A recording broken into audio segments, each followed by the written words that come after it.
आज हम पढ़ते हैं किंगडम फंजाई, जगत कवक के बारे में। कवक कैसे होते हैं? मल्टीसेलुलर होते हैं, यूकैरियोटिक यानी बहुकोशिकीय और सुकेंद्रकीय होते हैं। इनकी जो सेल वॉल होती है वो काइटिन की बनी होती है। जैसे कि सेल वॉल आप प्लांट में पढ़ते चले आए हैं, प्लांट में सेलुलोज की बनी होती है और बैक्टीरिया में पेप्टाइडोग्लाइकान की बनी होती है। एनिमल में सेल वॉल पाई नहीं जाती है और यहाँ फंजाई में कवक में सेल वॉल काइटिन की बनी होती है। कॉस्मोपॉलिटन फंजाई सभी जगहों पर पाए जाते हैं। कॉस्मोपॉलिटन का मतलब फाउंड एवरीवेयर, एवरीवेयर सभी जगहों पर ये पाए जाने वाले ऑर्गेनिज्म हैं। एयर में भी पाए जाते हैं, वाटर में भी पाए जाते हैं और सॉइल में भी पाए जाते हैं। अब आते हैं इनके न्यूट्रिशन की बात कर लेते हैं। न्यूट्रिशन मोस्टली या तो ये सेप्रोफाइट होते हैं या तो ये पैरासाइट होते हैं। सेप्रोफाइट का मतलब ये अपना भोजन dead and decaying organic matter से प्राप्त करते हैं, यानी कि लिविंग टिश्यू से अपना भोजन नहीं प्राप्त करते, ये डेड टिश्यू से प्राप्त करते हैं। पैरासाइट का मतलब ये अपना पैरासाइट वे ऑर्गेनिज्म कहलाते हैं जो अपना भोजन लिविंग टिश्यू से प्राप्त करते हैं। दूसरी नेक्स्ट बात करते हैं सिम्बायोटिक रिलेशनशिप। सिम्बायोटिक का मतलब किसी दूसरे ऑर्गेनिज्म के साथ साथ रहते हैं और उन्हें भी लाभ पहुंचाते हैं और अपना भोजन भी उनसे प्राप्त करते हैं। इसको कहते हैं सिम्बायोटिक रिलेशनशिप।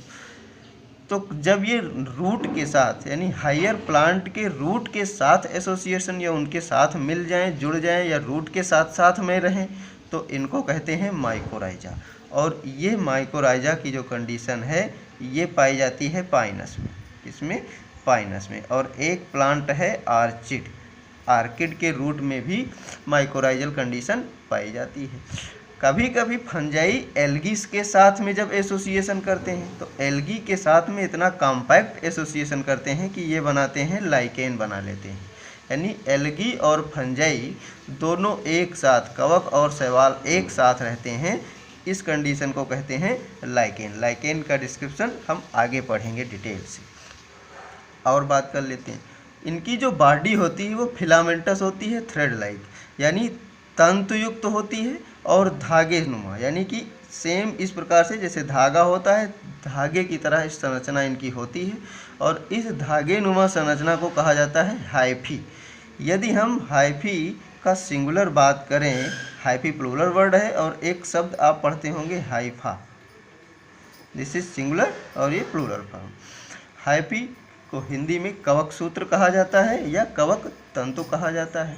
अब यही हाइफी जब कभी एक नेट लाइक स्ट्रक्चर, एक जाल नुमा संरचना बना दे, उलझ जाए, जैसे कि थ्रेड के धागे के जाल आप देखते हैं उनको उलझा दीजिए, इसी प्रकार से इंटरवूवन स्ट्रक्चर, नेट लाइक स्ट्रक्चर बना दे तो इसे कहा जाता है कवक जाल या माइसीलियम। अब ये माइसीलियम दो प्रकार से हो सकता है। एक तो इस प्रकार से माइसीलियम और बीच बीच में सेप्टा पाए जाते हैं। अब देखिए ये एक कोशिका हो गई, ये एक कोशिका हो गई, ये एक कोशिका और ये एक कोशिका, और सभी एक एक कोशिका में एक एक न्यूक्लियस यानी एक केंद्रक पाया जाता है। तो इस प्रकार की माइसीलियम में देखिए ये जो सेप्टा पाए जाते हैं इन्हें कहते हैं सेप्टा और हिंदी में इसे पट कहा जाता है। इसीलिए ये माइसीलियम कैसी हो गई, सेप्टेट हो गई। इसमें सेप्टा पाए जाते हैं और एक कोशिका में एक ही केंद्रक है, यानी कि सेप्टेट है और यूनिन्यूक्लिएट है। इस प्रकार का माइसीलियम, और ये वाला माइसीलियम एक दूसरे प्रकार का होता है। देखें, एक दूसरे प्रकार के माइसीलियम में जिसमें सेप्टा नहीं पाए जाते लेकिन केंद्रक पाए जाते हैं। अब अगर यहाँ पर सेप्टा बन जाते तो फिर ये यूनिन्यूक्लिएट यानी एक केंद्रकीय होता, लेकिन यहाँ पर सेप्टेट नहीं पाए जा रहे हैं तो यहाँ पर बहुकेंद्रकीय या मल्टीन्यूक्लिएट कंडीशन पाई जा रही है। इस प्रकार का माइसीलियम जिसमें सेप्टा नहीं पाए जाते हैं यानी आपटीय होता है और न्यूक्लियस यानी केंद्रक बहुत से हैं, बहुकेंद्रकीय हैं, इसको कहा जाता है सीनोसाइट कंडीशन। ठीक है। ये सिनोसाइट कंडीशन ये फाइकोमाइसिटीज मेंबर में पाया जाता है। फाइकोमाइसिटीज मेंबर, फाइकोमाइसिटीज एक क्लास है फंजाई का। आगे इसके बारे में हम जानकारी लेंगे। नेक्स्ट पढ़ते हैं रिजर्व फूड। जैसे पौधों में हम पढ़ते हैं मंड यानी स्टार्च के रूप में भोजन का संग्रह होता है, जंतुओं में ग्लाइकोजन के रूप में होता है, ठीक उसी प्रकार से रिजर्व फूड यहाँ पर ग्लाइकोजन के रूप में होता है। एक फंजाई की यदि कोशिका को देखें तो फंजाई की कोशिका में जो प्लाज्मा मेम्ब्रेन होती है, ये प्लाज्मा मेम्ब्रेन अंदर की तरफ इनफोल्डिंग हो जाती है, कहीं कहीं पर इनफोल्डिंग स्ट्रक्चर होती है, यानी कि अंदर की तरफ फोल्ड करती है, और इस इनफोल्डिंग स्ट्रक्चर को कहा जाता है लोमासोम्स। ये प्रोबेबिलिटी संभवतः ये जो है बाइनरी फिशन या रिप्रोडक्शन में मदद करते हैं, या फिर जो है क्या कहते हैं रेस्पायरेशन में मदद करते हैं। बाकी इनका काम ज़्यादा नॉन नहीं, अननोन है। अब आते हैं रिप्रोडक्शन की बात कर लेते हैं।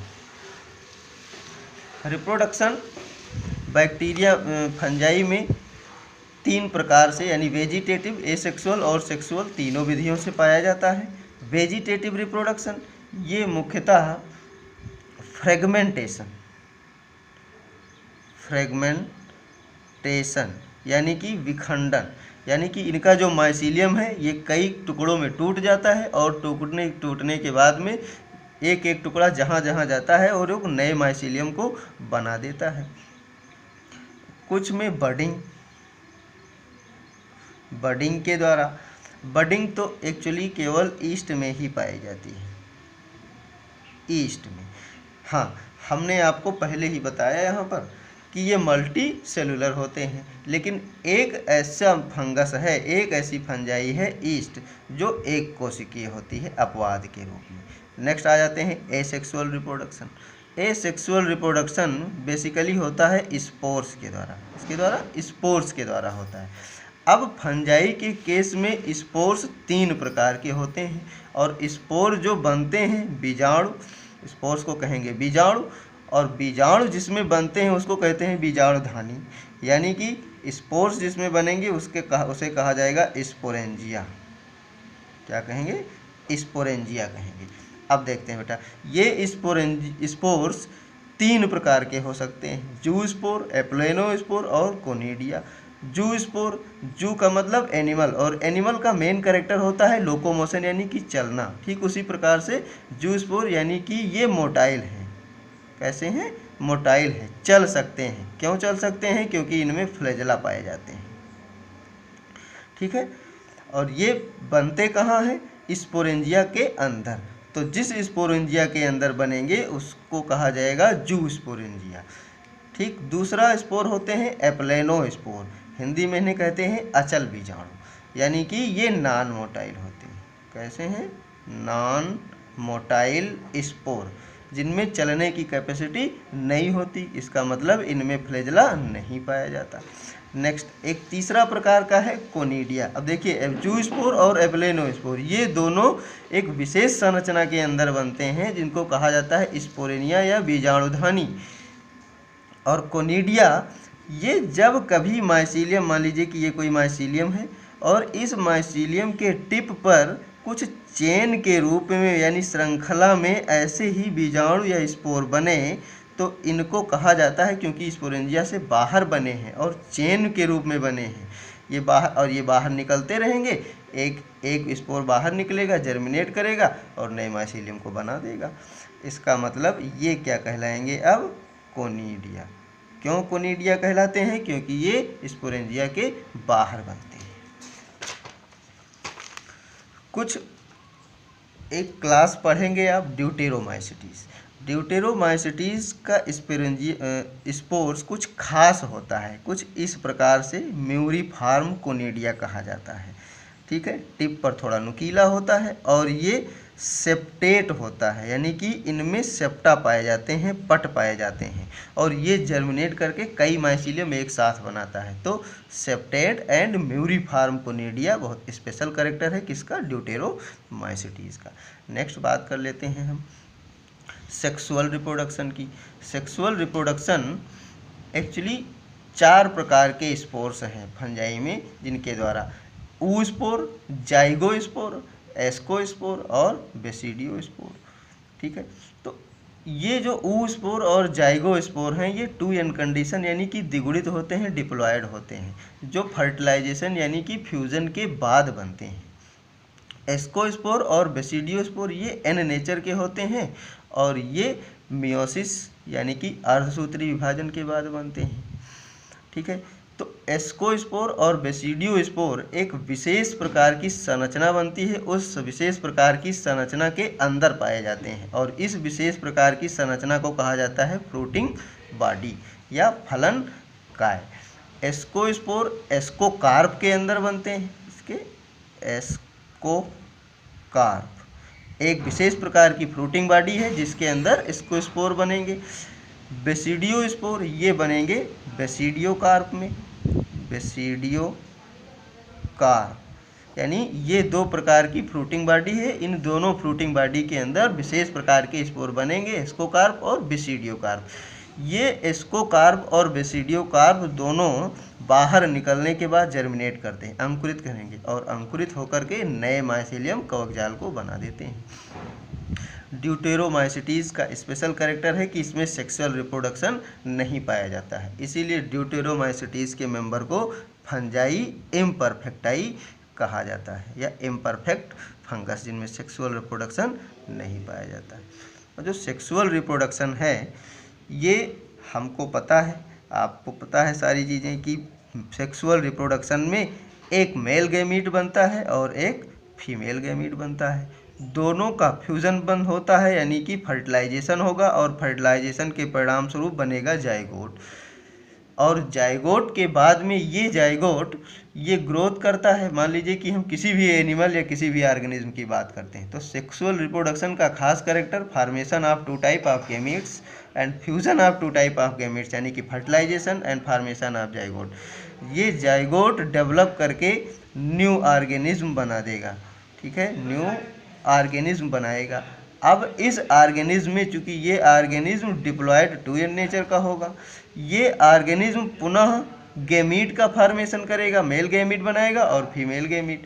जब मेल और फीमेल गैमीट बनेगा तो मेल बनने से पहले होगी मियोसिस, यानी कि अर्धसूत्री विभाजन, यानी कि अब जब अर्धसूत्री विभाजन होगा तो ये दोनों कैसे हो जाएंगे, n नेचर के हो जाएंगे, कहने का मतलब अगुणित हो जाएंगे। जाइगोट कैसे डिप्लॉयड हैं, द्विगुणित हैं, और गैमीट कैसे बन जाएंगे, अगुणित बन जाएंगे। फिर से फर्टिलाइजेशन होगा, फिर द्विगुणित स्टेज आ जाएगी, ये लाइफ साइकिल चलती रहती है। इसका मतलब सेक्सुअल साइकिल में 3 स्टेप पाए जाते हैं। ठीक है, फंजाई के केस में इसको हम 3 पार्ट में डिवाइड कर लेते हैं, प्लाज्मोगैमी, कैरियोगैमी और अर्धसूत्री विभाजन यानी कि मियोसिस। प्लाज्मोगैमी में देखते हैं क्या होता है। मान लीजिए कि प्लाज्मोगैमी के लिए में एक मेल गैमीट है और एक फीमेल गैमीट है, ये मेल गैमीट और ये फीमेल गैमीट। तो प्लाज्मोगैमी में क्या होता है कि ये दोनों मेल गैमीट और फीमेल गैमीट पास पास में आते हैं, इनकी क्रॉस वाल डिज़ाल्व हो जाती है, और पता है कि किसी भी कोशिका के अंदर पाया जाता है उसे जीवद्रव्य या प्रोटोप्लाज्म कहते हैं। ये दोनों के प्रोटोप्लाज्म आपस में मिलकर के एक हो जाते हैं, और इस प्रकार की संरचना को, अब ये देखिए, अगर ये दोनों के प्रोटोप्लाज्म मिलकर के एक हो गए लेकिन न्यूक्लियस यानी कि केंद्रक अभी भी मिलकर एक नहीं हुए हैं, अब इस कंडीशन में 2 केंद्रक मिलेंगे, क्योंकि प्रोटोप्लाज्म तो सबका मिल गया लेकिन केंद्रक एक नहीं हुआ, अभी केंद्रक का फ्यूजन नहीं हुआ। इसको कहा जाता है प्लाज्मोगैमी, यानी फ्यूजन ऑफ प्रोटोप्लाज्म। एक but nucleus are not fuses to each other, यानी कि न्यूक्लियस नहीं फ्यूज है, प्रोटोप्लाज्म फ्यूज हो गए, इसको कहा जाएगा प्लाज्मोगैमी। अब इस कंडीशन में देखिए एक ही कोशिका में 2 केंद्रक आ गए, इसको कहा जाता है डाई कैरियोफेज, यानी कि डाई का मतलब दो, कैरियो का मतलब न्यूक्लियस, यानी दो न्यूक्लियस की अवस्था। दूसरा है कैरियोगैमी, केंद्रक संलयन, नाम से ही क्लियर है, यानी कि इसी कोशिका के अंदर ये दोनों केंद्रक न्यूक्लियस, यानी मेल न्यूक्लियस और फीमेल न्यूक्लियस जो यहाँ से आए थे, ये दोनों मिलकर एक हो जाएं, यानी कि fusion of nucleus is called karyogamy. अब ये कंडीशन देखिए, यहाँ पर ये एन कंडीशन, यहाँ पर भी एन कंडीशन, यहाँ पर भी दोनों प्रोटोप्लाज्म फ्यूज हुआ है, लेकिन डाई कैरियोट स्टेज जरूर आई है, लेकिन ये भी कैसे होंगे, एन होंगे। अब ये कैसा हो जाएगा, 2n, क्योंकि न्यूक्लियस का फ्यूजन हो चुका है। ठीक है, अर्धसूत्री विभाजन आपको पता है, इस 2n कंडीशन यानी डिप्लॉयड, अब ये बन गया जाइगोट, इसमें अर्धसूत्री विभाजन हो जाएंगे और अर्धसूत्री विभाजन के परिणाम स्वरूप चार कोशिकाएं बनती हैं। आपको पता है 4 सेल्स बनेंगी और 4 सेल्स ये कैसी होंगी, एन नेचर की होंगी। ये नेक्स्ट आगे चल करके नए माइसीलियम को जर्मिनेट करेंगे, नए माइसीलियम बनाएंगे। अब कुछ फंजाई ऐसे होते हैं जैसे बेसिडियोमाइसिटीज के मेंबर, बेसिडियोमाइसिटीज और ड्यूटेरोमाइसिटीज, इन दोनों के मेंबर इस प्रकार के होते हैं कि जब इनमें प्रोटोप्लाज्म यानी प्लाज्मोगैमी होता है और प्लाज्मोगैमी होने के बाद में डाई कैरियोफेज एग्जिस्ट हो जाता है, यानी कि एक कोशिका में दो केंद्रक बन जाते हैं। अब ये सेल स्टेज यानी कि ये जाइगोट स्टेज, जाइगोट तो भी नहीं है, डाई कैरियोफेज है।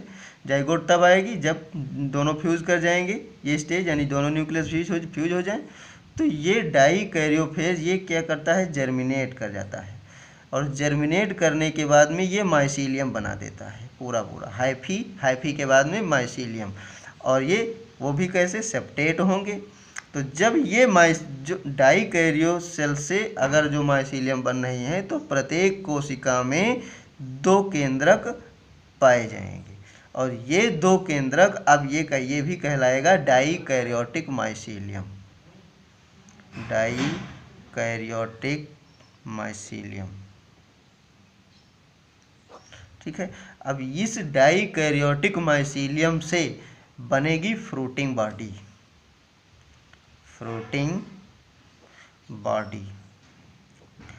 इस फ्रूटिंग बॉडी के अंदर मान लीजिए कि जो भी बनी फ्रूटिंग बॉडी खूब कॉम्पैक्ट स्ट्रक्चर, जैसे कि आप मशरूम देखते हैं वो फ्रूटिंग बॉडी ही है एगेरिकस का। तो फ्रूटिंग बॉडी के अंदर ये 2 न्यूक्लियस किसी भी कोशिका में वो जाइगोट की तरफ बिहेव करेगी, और दोनों न्यूक्लियस मान लीजिए किसी भी फ्रूटिंग बॉडी में 2 केंद्रक थे, अब ये 2 न्यूक्लियस मिल करके एक फ्यूज होकर के क्या बना दिए, एक बना दिए, ये हो गई जाइगोट सेल। और इस जाइगोट सेल में अब हो जाएगी मियोसिस की डिवीजन, मियोसिस यानी अर्धसूत्री विभाजन, यानी कि अब इस कोशिका के अंदर हमको मिल जाएंगे 4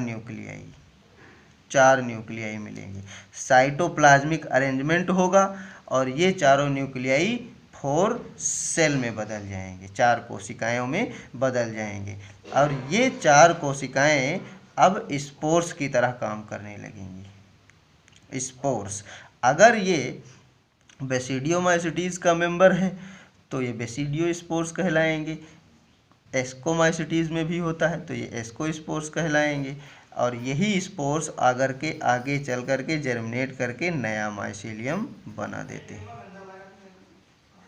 ठीक है, this is all about fungi, और आगे हम और बात करेंगे फंजाई के 4 क्लासेस की बात करेंगे, एस्कोमाइसिटीज, फाइकोमाइसिटीज, ड्यूटेरोमाइसिटीज और बेसिडियोमाइसिटीज।